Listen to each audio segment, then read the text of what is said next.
नमस्कार, आप देख रहे हैं खबरों की खबर। मैं हूं संकेत उपाध्याय। इससे पहले कि आज हम अपना सिलसिला शुरू करें, हम अपने दर्शकों को बताना चाहते हैं कि अब से कुछ ही समय में हम आपको एक ऐसा सर्वे दिखाने जाएंगे जो देश के युवाओं का मूड बता रहा है। हम जानेंगे कि इस देश के युवा के दिल में क्या है, उनके सामने सबसे बड़ा मुद्दा क्या है, उनकी चुनौतियां क्या हैं और कोरोना महामारी ने उनके दिल, दिमाग और शरीर पर क्या असर डाला है। लोकनीति CSDS के इस खास सर्वे को देखने के लिए बने रहिए हमारे साथ, क्योंकि नतीजे मैं आपको ये बताना चाहता हूं बहुत ही रोचक है। आप इसको मिस नहीं करना चाहेंगे। तो भारतीय युवा सर्वे अब से कुछ ही देर में खबरों की खबर। लेकिन पहले हमारी बड़ी खबर मणिपुर से।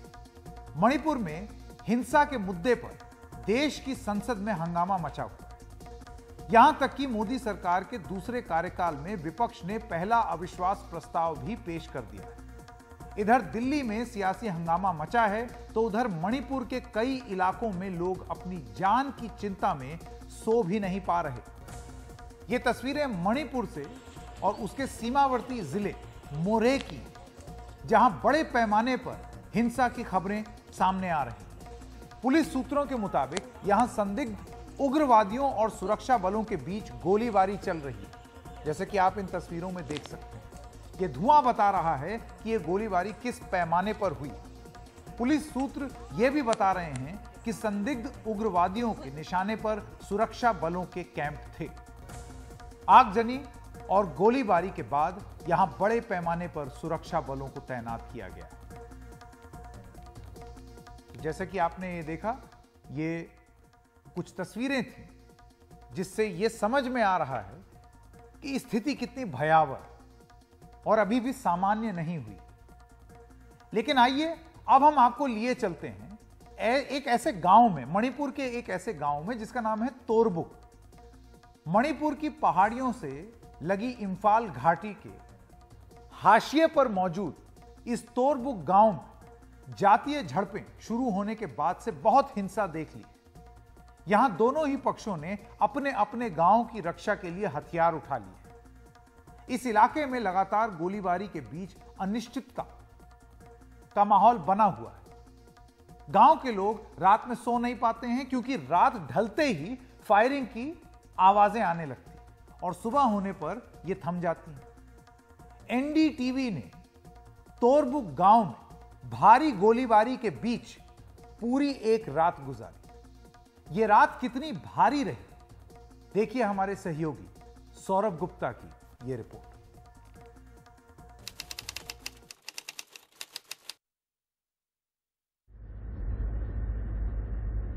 मणिपुर के इन इलाकों में शाम ढलने का मतलब है रात की चुनौती के लिए तैयार होना, क्योंकि जल्द ही ये शांति गोलियों के शोर में खो जाएगी।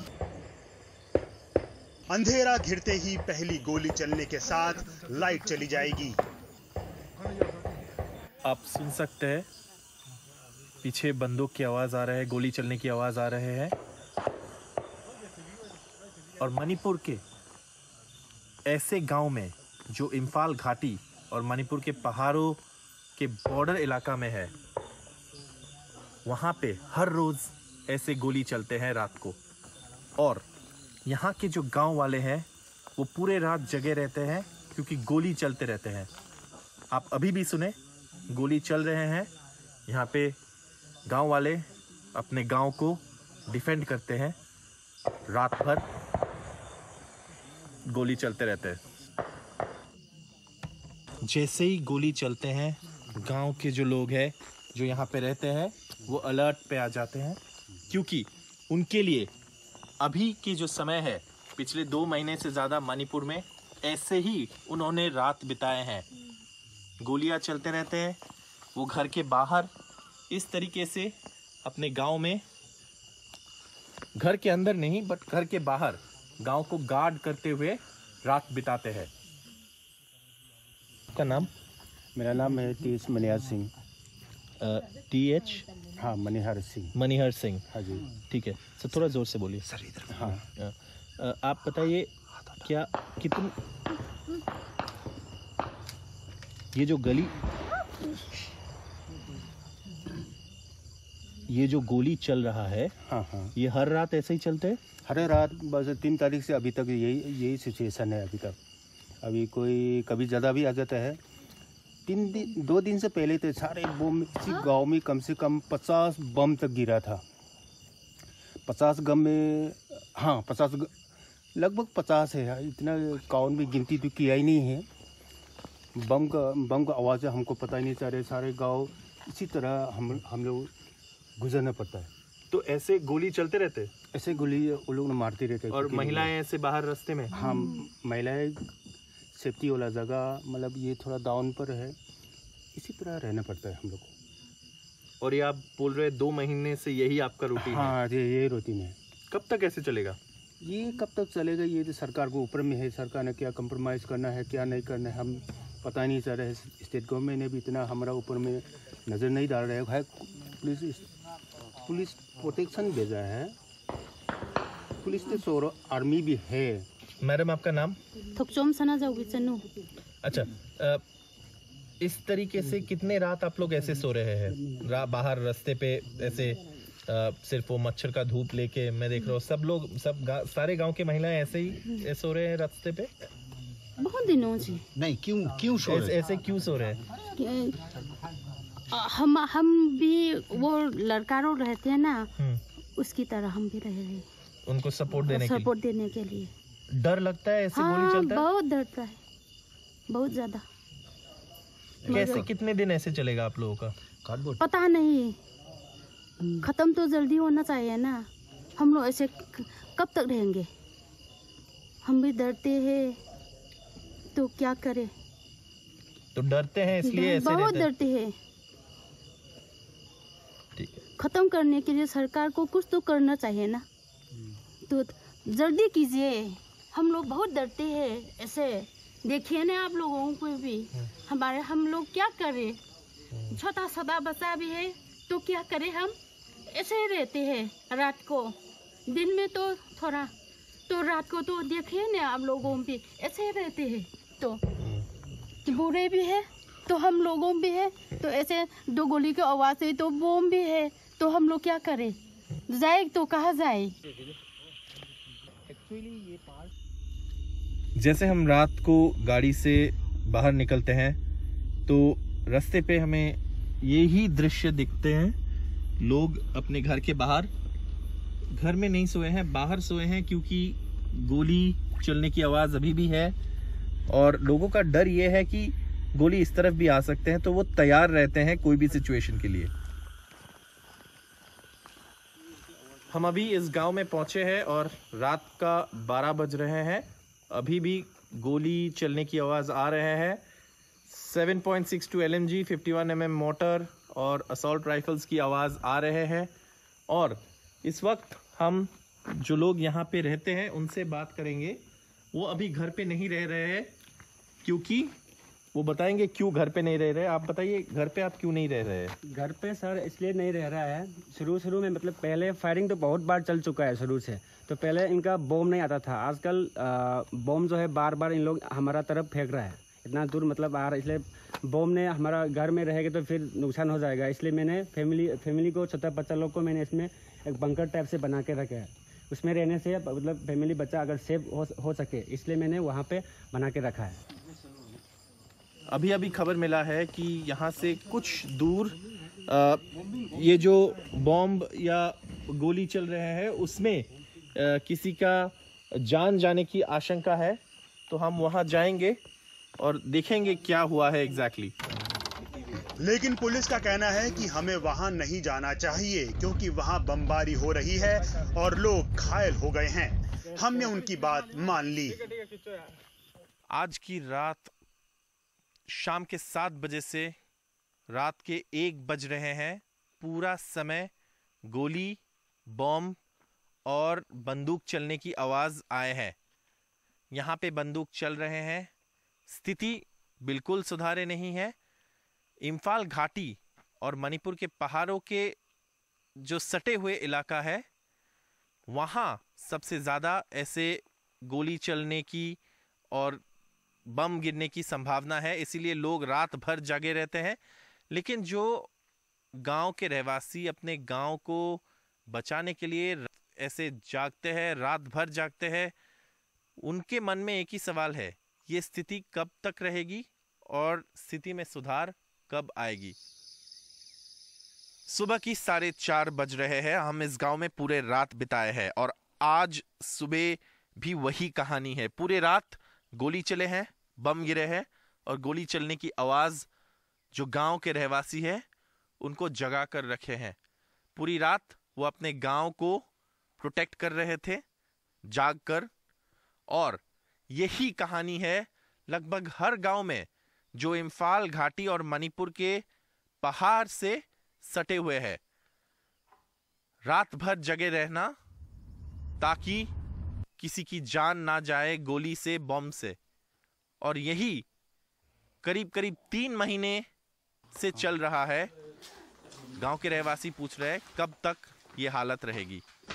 कल रात को आपने जो बम, जो गोली की आवाज सुने थे, वो यहाँ बम गिरे थे। आपको आज सुबह हम दिखा रहे हैं। देखिए यहाँ से जो रूफ है वहाँ से बम आए नीचे और फिर यहाँ पे गिरे।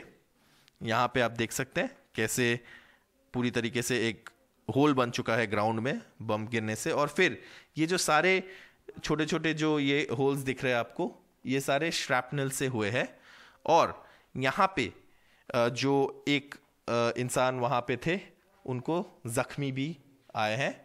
और यही स्थिति है मणिपुर की। बम चलते हैं रात को, गोली चलते हैं, बम गिरते हैं और लोगों की जो नॉर्मल जिंदगी है वो पूरी तरीके से खत्म हो चुका है। पूरा रात जगे रहना पड़ता है और लोगों के मन में एक ही सवाल है, ये स्थिति कब खत्म होगा, कब शांति वापस आएगा, कब ये बम गिरना और ये गोली चलना खत्म होगा। Camera person G D Shankar के साथ मणिपुर से सौरभ गुप्ता, एनडीटीवी इंडिया। ये रिपोर्ट आप तक लाने के लिए सौरभ गुप्ता ने जोखिम उठाया। रात भर एक हिंसाग्रस्त इलाके में रहा और सुबह उठते ही जो तस्वीरें दिखी उसमें आपको अंदाजा हुआ कि रात में क्या हो रहा। यह खतरनाक दृश्य है, लेकिन यह मणिपुर की वास्तविकता है आज भी, क्योंकि स्थिति सामान्य नहीं हुई। लेकिन मणिपुर संकट के बीच मोदी सरकार के खिलाफ विपक्ष ने अविश्वास प्रस्ताव पेश कर दिया। मोदी सरकार के दूसरे दौर में पहली बार विपक्ष अविश्वास प्रस्ताव लेकर आया। मणिपुर के मुद्दे पर हंगामे के बीच आज कांग्रेस के सांसद गौरव गोगोई ने लोकसभा में यह प्रस्ताव रखा, जिसे स्पीकर ने स्वीकार किया। लोकसभा स्पीकर ने कहा कि इस प्रस्ताव पर चर्चा की तारीख और समय वो तय करके सदन को सूचित करेंगे। देश में किसी भी केंद्र सरकार के खिलाफ यह 28वां अविश्वास प्रस्ताव। आज तक एक ही अविश्वास प्रस्ताव पर कोई केंद्र सरकार गिरी है, वो थी मोरारजी देसाई की सरकार 1979 में। देखिए, ये सिर्फ लोकसभा में लाया जाता है। लोकसभा में भारतीय जनता पार्टी के पास स्पष्ट बहुमत है, खुद से ही वो 300 पार हैं, एनडीए जोड़ लीजिए तो और ज्यादा। लेकिन यहां विपक्ष की तरफ से एक जरूरी संदेश देने का प्रयास किया गया है कि जो जमीन पर हो रहा है, और लगातार विपक्ष जो सरकार से सवाल पूछ रहा है कि प्रधानमंत्री इस पर बोलते क्यों नहीं है।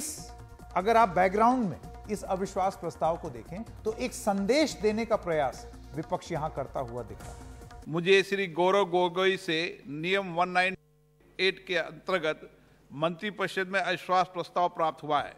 स्पीकर की अनुमति मिलते ही कांग्रेस सांसद गौरव गोगोई ने एनडीए सरकार के खिलाफ लोकसभा में अविश्वास प्रस्ताव रख दिया। अध्यक्ष महोदय, मैं निम्नलिखित प्रस्ताव के लिए सदन की अनुमति चाहता हूं। ये सभा मंत्रिपरिषद में विश्वास का अभाव प्रकट करती है। इसके फौरन बाद स्पीकर ने विपक्षी सांसदों से इसके समर्थन में खड़े होने को कहा और फिर अविश्वास प्रस्ताव के लिए जरूरी 50 सांसदों का समर्थन देखकर उसे स्वीकार कर लिया। इस प्रस्ताव की अनुमति दी जाती है। मैं सभी दलों के नेताओं से चर्चा कर और नियमों के तहत उचित समय पर चर्चा करने की तिथि से आप सबको अवगत करा दूंगा। दरअसल लोकसभा में बीजेपी के पास स्पष्ट बहुमत है। उसके पास आज के दिन 301 सांसद हैं। एनडीए के सहयोगी दलों को मिलाकर ये संख्या 325 के आसपास पहुंच जाती है। विपक्ष का मानना है कि अविश्वास प्रस्ताव के जरिए सरकार के कामकाज पर लोकसभा में उसे सवाल उठाने का मौका मिलेगा, जबकि सरकार ने पलटवार करते हुए कहा है कि 2018 में अविश्वास प्रस्ताव गिरने के बाद पार्टी के सदस्यों की संख्या 2019 के लोकसभा चुनावों में और बढ़ गई थी। इस बार भी यही होगा। पिछले साल के मुकाबले में विपक्ष ने जो लड़ाई छेड़ी है वह अविश्वास प्रस्ताव की नहीं है, प्रधानमंत्री को सदन में लाने की है। वह प्रधानमंत्री को सदन में आकर जवाब देने पर मजबूर कर देगा, यही उसकी असल मायने में जीत होगी। अविश्वास प्रस्ताव लाने के मतलब ये नहीं कि किसी को हराना या जिताना। ये सरकार पे क्यों हमारा अविश्वास है, ये आम लोगों को बताना जरूरी है। हम लोग भी आज अविश्वास तीर्मान दिया था, मगर उसका रूल्स का अनुसार जो है, जो पहले जो टाइमिंग का जो देता होता है, वो टाइमिंग का अनुसार जो है, जो वो लोग जो दिया था, गौरव गोगोई ने दिया था, उसको एक्सेप्ट हुआ है। जरूर जो है ना, जब वो मुद्दा के ऊपर जो डिस्कस कर रहा है, तो जरूर जो 9 ईयर्स में जिस तरह से जो है गवर्नमेंट फेलियर्स है, ये गवर्नमेंट फेलियर सब हम लोग जो है ना उसको वो मुद्दा उसमें डिस्कस करेगा, हर एक चीज़ के ऊपर डिस्कस करेगा।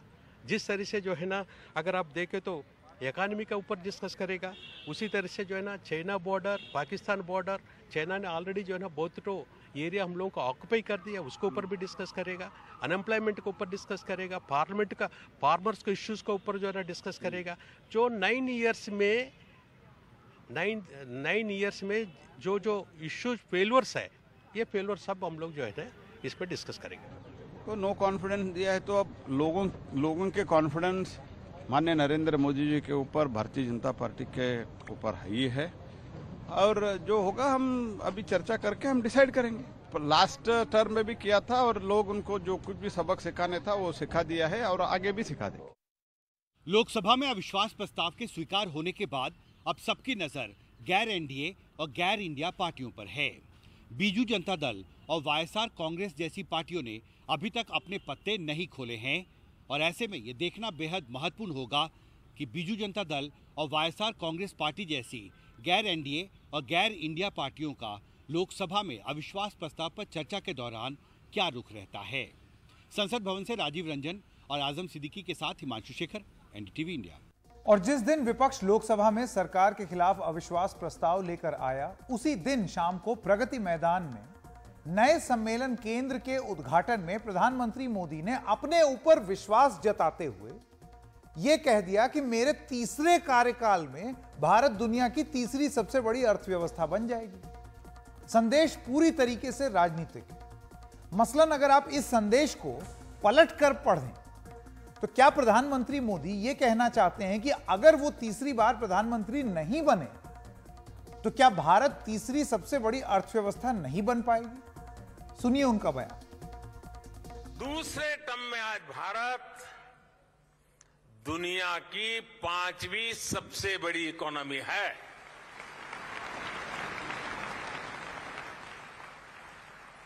और ये ट्रैक रिकॉर्ड के आधार पर, बातों में नहीं, ट्रैक रिकॉर्ड के आधार पर मैं कह रहा हूं, मैं देश को ये भी विश्वास दिलाऊंगा, तीसरे टर्म में दुनिया की पहली 3 इकोनॉमीज में एक नाम भारत का होगा। यानी तीसरे टर्म में पहली 3 इकोनॉमी में गर्व के साथ हिंदुस्तान खड़ा होगा। दोस्तों, तो तीसरी सबसे बड़ी अर्थव्यवस्था के बारे में बात की जा रही है। प्रधानमंत्री ने अपने ऊपर विश्वास जताया है और हम एक यंग कंट्री, युवाओं का देश। युवाओं को क्या लगता है, युवाओं के दिल में क्या है, यह सवाल हम इसलिए पूछ रहे हैं क्योंकि एक बड़ा अनूठा सर्वे हुआ। लोकनीति CSDS ने, एक संस्था है जिसने भारतीय युवा सर्वे कराया। हमारे युवाओं के दिल में क्या है, क्या हम कभी ये जानने की गंभीरता से कोशिश करते हैं? क्योंकि हमारे युवा जो आज महसूस करते हैं उससे हमारे देश का कल तय होता है। देश के युवाओं के मन की बात जानने की कोशिश की है इस सर्वे ने। इसका नाम है all India survey all India youth survey, भारतीय युवा सर्वे। इस सर्वे में 5 मुख्य क्षेत्रों यानी कि बेरोजगारी, शिक्षा, सामाजिक संबंध, लाइफस्टाइल की पसंद और मानसिक और शारीरिक सेहत से जुड़े हुए मामलों पर सवाल उठाए गए हैं। तो आइए शुरू करते हैं और जानने की कोशिश करते हैं कि युवाओं के दिल में क्या है। सबसे पहली बात आपको मेथोडोलॉजी बता दें। इस सर्वे की प्रक्रिया क्या है। 18 राज्यों में यह सर्वे किया गया। 15 से 34 साल के 9,316 युवाओं से बात की गई। नवंबर से दिसंबर 2022 के बीच इसका फील्ड वर्क हुआ, क्योंकि कोरोना महामारी के बाद युवाओं का मूड यह जानना इस सर्वे का मकसद था। तो सबसे पहला सवाल जो पूछा गया कि भारतीय युवा सर्वे में किस क्षेत्र में पढ़ाई कर रहे हैं। ये जो युवा हैं ये अभी कहां पढ़ रहे हैं। तो ये पता चला कि आर्ट्स और ह्यूमैनिटीज यानी कि कला और मानविकी में 35% लोग हैं, विज्ञान में 20% लोग हैं, कॉमर्स मैनेजमेंट में 8, इंजीनियरिंग टेक्नोलॉजी में 5, मिले जुले विषय में 16 और 16% लोगों ने जवाब नहीं दिया इस मुद्दे पर। तो यानी कि 35% आर्ट्स। दूसरा सवाल, अभी किस रोजगार में हैं? तो कारोबार में 23% हैं, पेशेवर काम जो हैं वो 16% लोग कर रहे हैं, 15% खेती कर रहे हैं, कम कौशल वाला काम 14% कर रहे हैं, सेवा और कौशल वाला काम 13% कर रहे हैं, सरकारी नौकरी 6% युवा कर रहे हैं सर्वे के मुताबिक, और अन्य रोजगार में 13% युवा है। तीसरा सवाल पूछा गया कि किस क्षेत्र में काम करना चाहेंगे अगर मन की करे तो। अगर अपने मन की करने को मिले तो किस क्षेत्र में आप काम करना चाहेंगे। और यह बड़ी रोचक बात आई। स्वास्थ्य में 16% युवा काम करना चाहते हैं, स्वास्थ्य क्षेत्र में। शिक्षा में 14%, विज्ञान और टेक्नोलॉजी यानी कि साइंस एंड टेक्नोलॉजी में 10%, कारोबार अपना खुद का बिजनेस 10%, पुलिस और सेना में 8% जाना चाहते हैं, सरकारी नौकरी 6% करना चाहते हैं, बैंकिंग 5%, कानून 4% यानी कि लॉ, लीगल जस्टिस सिस्टम, वकील मतलब, प्रशासन में 3% जाना चाहते हैं, अन्य काम 16%, अपने मौजूदा काम में ही बने रहना 2% लोग चाहते हैं, जो काम ही नहीं करना चाहते हैं ऐसे भी हैं 2% लोग, और 4% लोगों ने जवाब नहीं दिया। अब हमने एक महत्वपूर्ण सवाल, हमने से मेरा मतलब लोक नीति CSDS ने एक महत्वपूर्ण सवाल पूछा कि आप सरकारी नौकरी करना पसंद करेंगे या प्राइवेट नौकरी। और ये आंकड़े बहुत ही रोचक हैं। 61% लोग जिन्होंने जवाब दिया उनका यह कहना है कि हम सरकारी नौकरी पसंद करेंगे। उसके बाद अपना खुद का कारोबार 27% और प्राइवेट नौकरी सिर्फ और सिर्फ 6% इस सर्वे में जो युवा थे उनका यह कहना था कि हम 6% लोग प्राइवेट नौकरी करना चाहते हैं। 6% ने जवाब नहीं दिया, यानी कि सरकारी नौकरी सबसे ज्यादा लोगों को चाहिए और इसके बाद अपना कारोबार लोग करना चाहते हैं 27%। यह एक बहुत महत्वपूर्ण बात निकल करके आई। फिर एक सवाल यह पूछा गया कि आज भारत का सबसे बड़ा मुद्दा क्या है, सबसे बड़ी समस्या क्या है। और यह है इस सर्वे की सबसे रोचक फाइंडिंग। 36% युवा इस सर्वे के हिसाब से कहते हैं कि बेरोजगारी इस देश का सबसे बड़ा मुद्दा है। गरीबी 16% सबसे बड़ा मुद्दा युवाओं के हिसाब से इस सर्वे का है। 13% कहते हैं कि महंगाई सबसे बड़ा मुद्दा है। यानी कि आप अगर इन तीनों चीजों को मिला दें तो अधिकांश लोग मानते हैं कि बेरोजगारी, गरीबी और महंगाई उनके लिए सबसे बड़ा मुद्दा है। और यह बहुत बड़ा आंकड़ा हो जाता है अगर आप 100% में जोड़ के देखें। फिर 6% कहते हैं कि भ्रष्टाचार सबसे बड़ा मुद्दा है। शिक्षा में मुश्किल 4% लोग कहते हैं कि सबसे बड़ा मुद्दा है। अन्य समस्याएं 18% लोग मानते हैं। ज्यादा आबादी 4% लोग मानते हैं और 3% युवाओं ने इस पर कोई जवाब नहीं दिया। सर्वे आगे अभी और भी है, लेकिन मैं स्वागत करना चाहता हूं प्रोफेसर संजय कुमार का CSDS लोकनीति से। प्रोफेसर कुमार, आपका बहुत बहुत स्वागत। आपके हिसाब से इस सर्वे का सबसे रोचक नतीजा अब तक क्या रहा है? देखिए, सर्वे के 3 फोकस बिंदु थे। पहला बिंदु था पोस्ट पैंडेमिक एजुकेशन रिलेटेड क्या चैलेंजेस आए बच्चों को या यूथ को।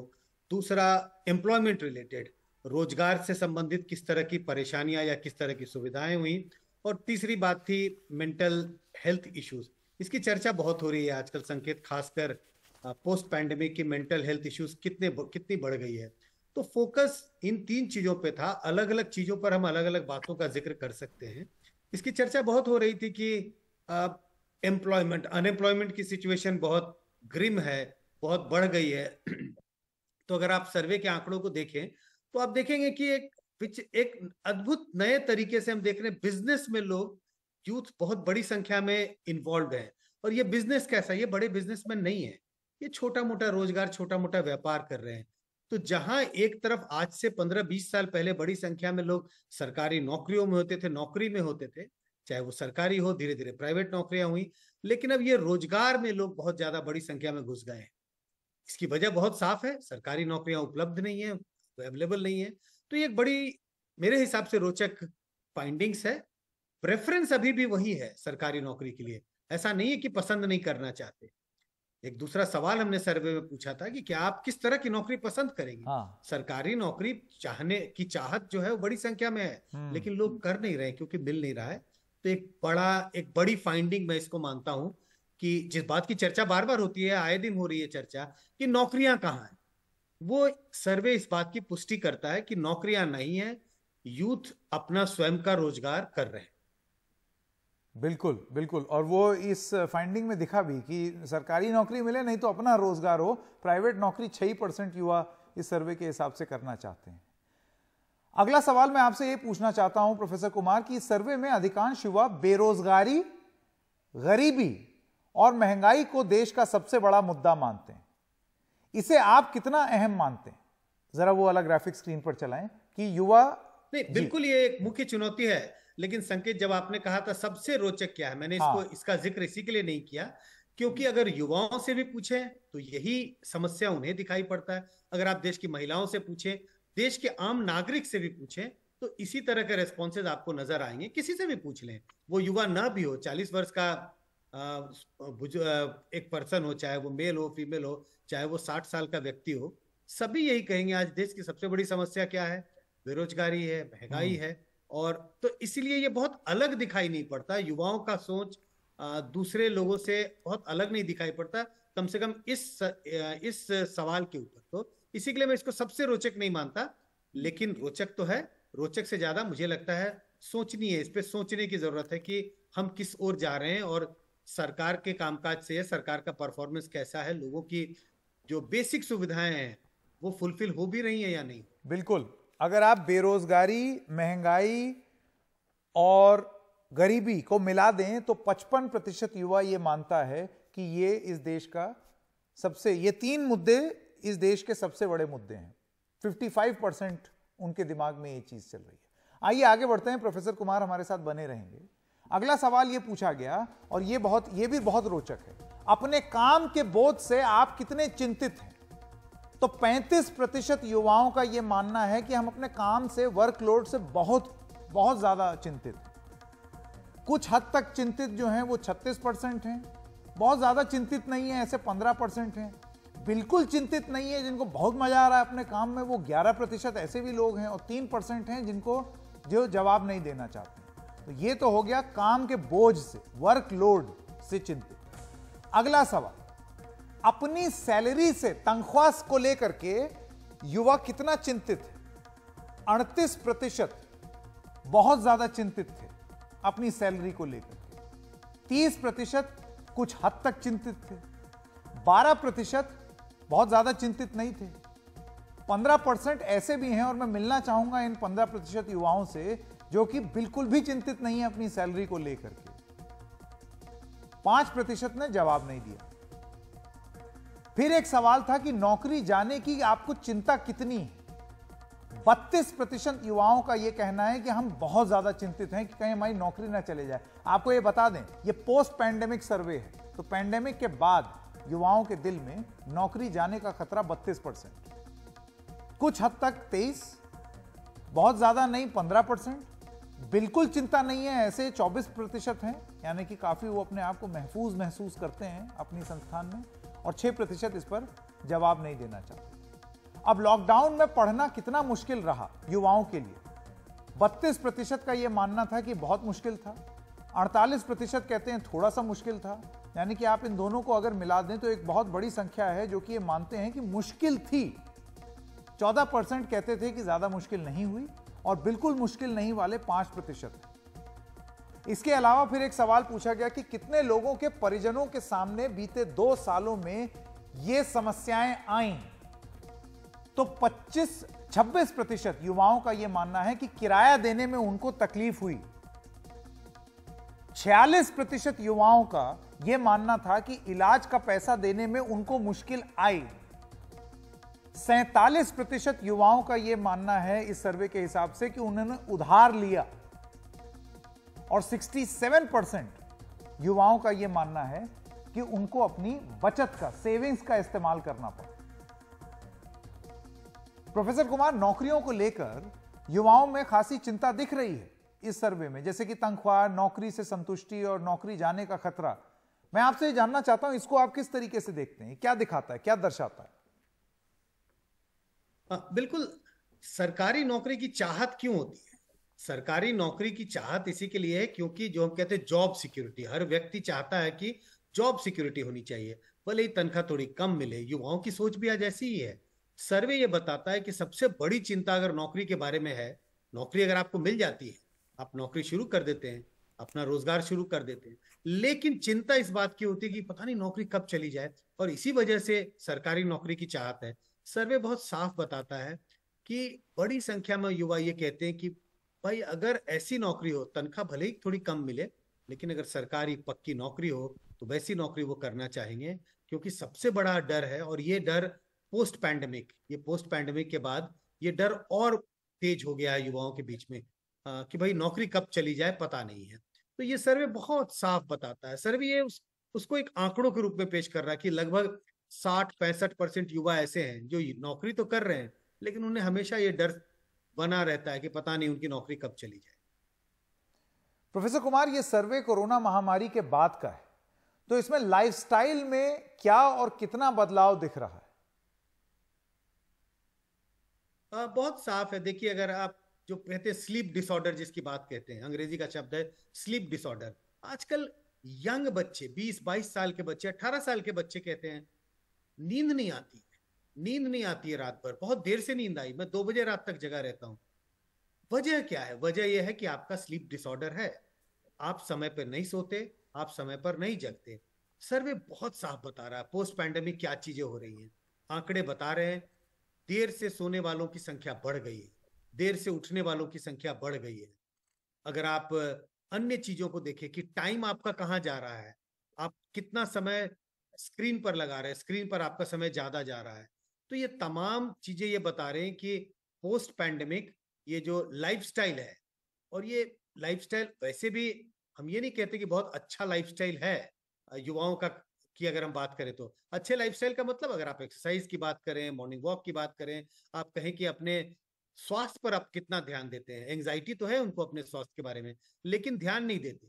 पोस्ट पैंडेमिक ये दिख रहा है कि जितना एक व्यक्ति को, एक युवा को अपने स्वास्थ्य पर ध्यान देना चाहिए, वो बिल्कुल ध्यान नहीं दे रहे। सोने का टाइम बिगड़ गया है, खाने का तरीका बिगड़ गया है, एक्सरसाइज नहीं करते। तो ये तमाम चीजें सर्वे ये बताता है कि पोस्ट पैंडेमिक जो लाइफस्टाइल में बदलाव है वो बैड टू वर्स हो रहा है, न कि बैड टू गुड की ओर जा रहा है।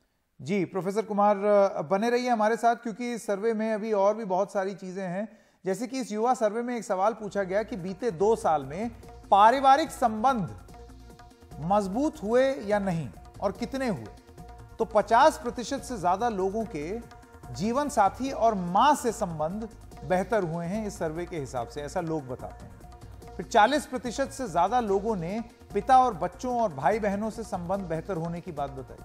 30% से ज्यादा लोगों ने दोस्तों और सहकर्मियों से संबंध बेहतर होने की बात बताई कि ये जो 2 साल कोरोना के थे, इसमें हम लोग 30% दोस्तों के पास ज्यादा करीब हो गए, 40% अपने फादर और बच्चों और भाई बहनों के पास चले गए, माँ और अपनी पति या पत्नी से 50% ऐसे लोग हैं जो समझते हैं कि वो करीब आ गए, और 20% से ज्यादा लोगों के महिला मित्र या पुरुष मित्र से संबंध बेहतर हुए हैं इस कोरोना काल की वजह से। ये एक फाइंडिंग रही।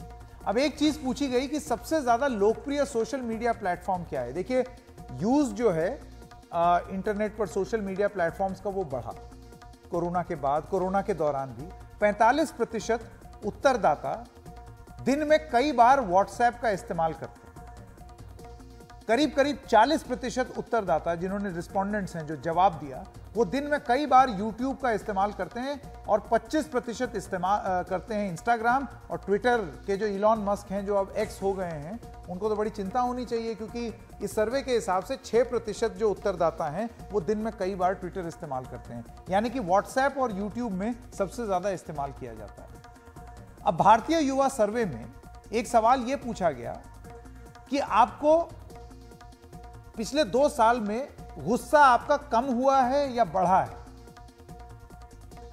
तो उसमें 43% लोगों का यह कहना है कि हमारा गुस्सा बढ़ गया है। 35% कहते हैं कि पहले जितना है। 14% कहते हैं कि हमारा गुस्सा कम हो गया। 8% ने जवाब नहीं दिया। तनाव की बात कर लेते हैं। 40% लोगों का यह मानना है कि हमारा तनाव बढ़ गया है पिछले 2 साल। 36% कहते हैं पहले जितना है। 14% कहते हैं कि कम हुआ है। 10% कोई जवाब नहीं देना चाहता। निराशा, फ्रस्ट्रेशन, 36% कहते हैं कि हमारी निराशा बढ़ी है। 33% कहते हैं पहले जितनी है। 16% कहते हैं कम हुई है। 15% ने जवाब ही नहीं दिया। अकेलापन, लोनलीनेस, 36% लोग कहते हैं हमारा अकेलापन बढ़ गया है। 35% युवा कहते हैं कि पहले जितना ही है। 20% युवा कहते हैं कि हमारा अकेलापन दरअसल कम हुआ है। 9% कहते हैं जवाब नहीं। मतलब ये एक अजीब सी बात है कि एक पहले सर्वेक्षण में आपने देखा कि कोई परिवार से माँ और पति पत्नी से 50% क्लोज हुए चले जा रहे हैं। अपने पिता बच्चों से 40% लोग क्लोज महसूस करते हैं, और यहाँ पर अकेलापन इतना ज़्यादा हो रहा है। तो ये एक विरोधाभास दिखता है इस सर्वे। मौत का डर, फियर ऑफ डेथ, 36% लोग कहते हैं कि बढ़ा है इस सर्वे में। 29% कहते हैं पहले जितना है। 20% कहते हैं कि कम। प्रोफेसर कुमार, इस सर्वे में एक राहत वाली बात यह भी दिख रही है कि अधिकांश युवा महामारी के बाद अपने परिवार वालों और दोस्तों के करीब हुए। इसके पीछे आपके हिसाब से क्या वजह हो सकती है?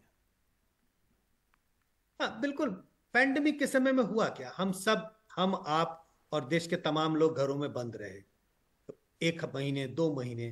तो ऐसी स्थिति में आपका जितना संपर्क या जितना संवाद अपने माता पिता, अपने भाई बहन, अपने सगे संबंधियों से होता था, उससे ज्यादा होने लगा। उसका एक पॉजिटिव इम्पैक्ट यही हुआ कि जो परिवार के बीच में जो संबंध है वो और घनिष्ठ हुए। माता पिता के साथ जो युवाओं का संबंध जो है वो पहले से और प्रगाढ़ हुआ। ये इसका एक पॉजिटिव इम्पैक्ट है। उसी सवाल में आप देखेंगे, इसी सर्वे में ये पता चलता है। अगर दोस्तों के बारे में बात करें तो कहते हैं दोस्तों से तो जैसा था वैसा ही है, कोई खास बदलाव नहीं आया।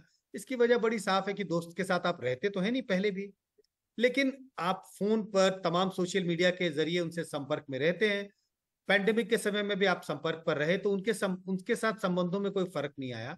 लेकिन जिनके साथ आपने ज्यादा समय बिताया, क्योंकि अगर लॉकडाउन नहीं होता तो आमूमन आप स्कूल गए होते, कॉलेज गए होते, रोजगार के लिए गए होते, तो आपका समय आपके परिवार के साथ कम बीतता है। तो आपने परिवार के साथ ज्यादा समय बिताया और इससे पारिवारिक संबंध और मजबूत हुए।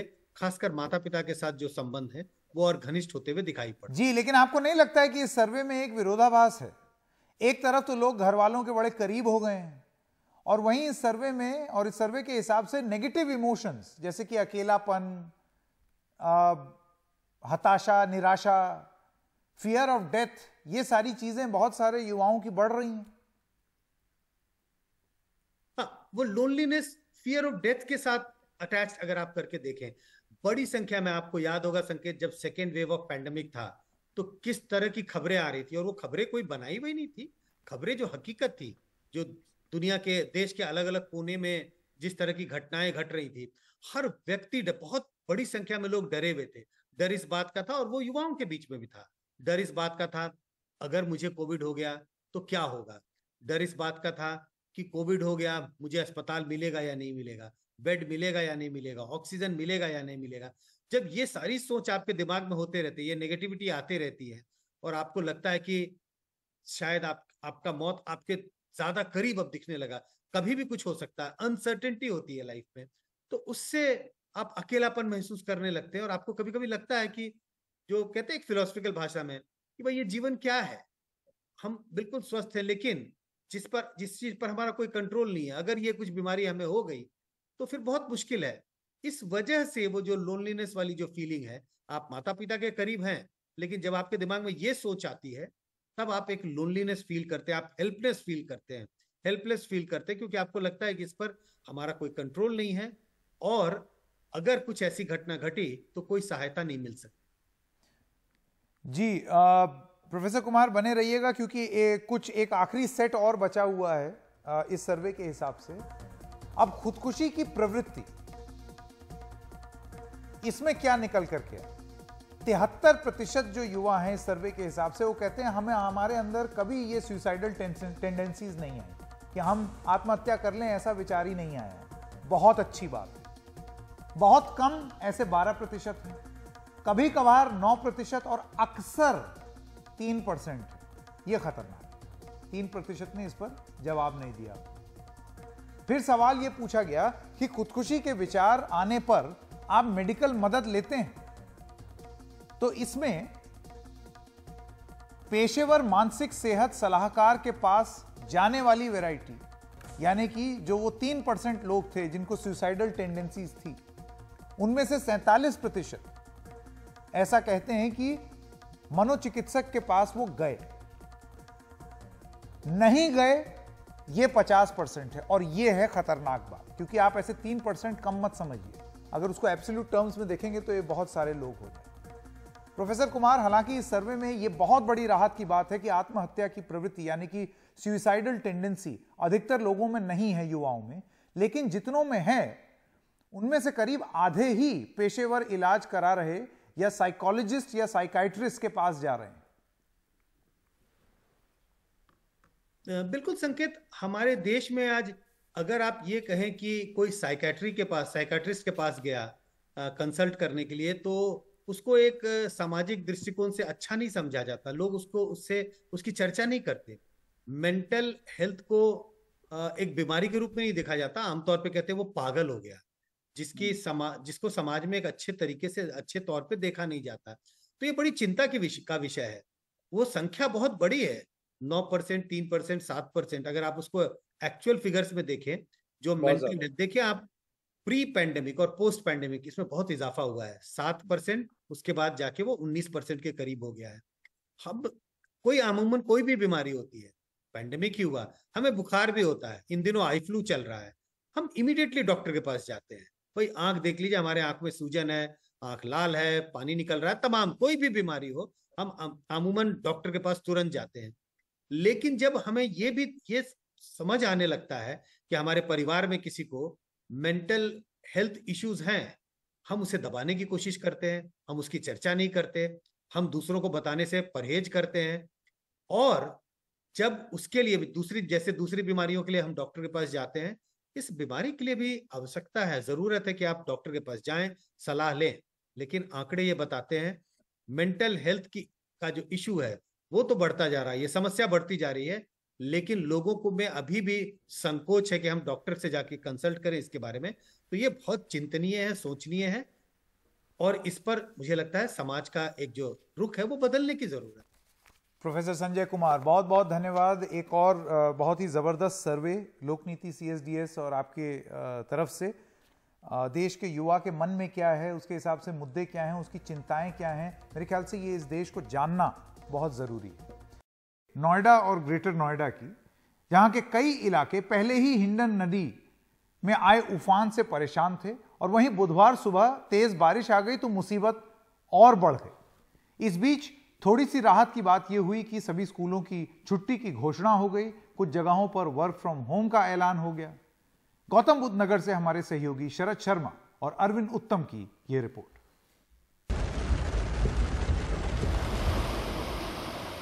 बुधवार सुबह की तेज बारिश से नोएडा के लोगों को गर्मी और उमस से राहत मिली, तो कई जगह पानी भरने की भी खबर आई। ट्रैफिक जाम भी हुआ।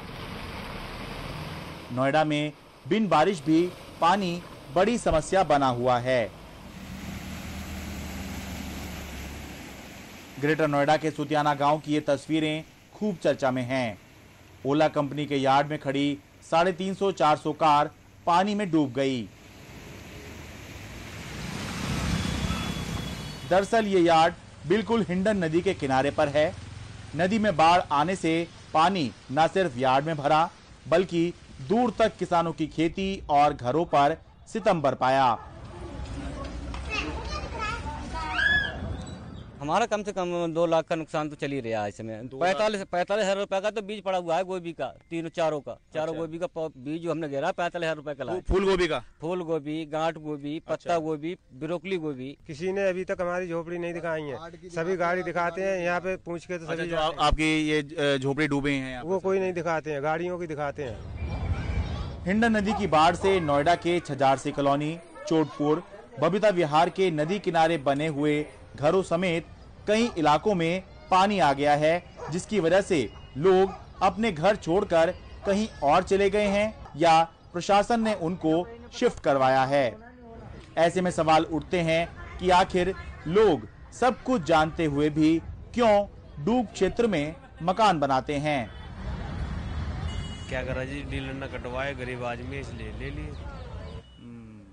और रजिस्ट्री वगैरह भी हुई है? सब कुछ है जी, रजिस्ट्री पक्की रजिस्ट्री का था यहाँ पे, जो पक्की रजिस्ट्री है सबकी। शायद जब यहाँ प्लॉटिंग हो रही थी तब किसी ने बताया थोड़े ना यहाँ इंडन क्षेत्र है, डूब क्षेत्र है। हाँ। अब तो पक्की रजिस्ट्री है हमारे पास मकानों की, नोएडा अथॉरिटी की हुई। पुलिस प्रशासन और एनडीआरएफ की टीम अलर्ट पर हैं। मंगलवार देर रात यूसुफपुर चक शाहबेरी गांव से 100 साल की महिला समेत 3 लोगों को बचाया गया, जो बाढ़ की वजह से अपने घर में फंस गए थे।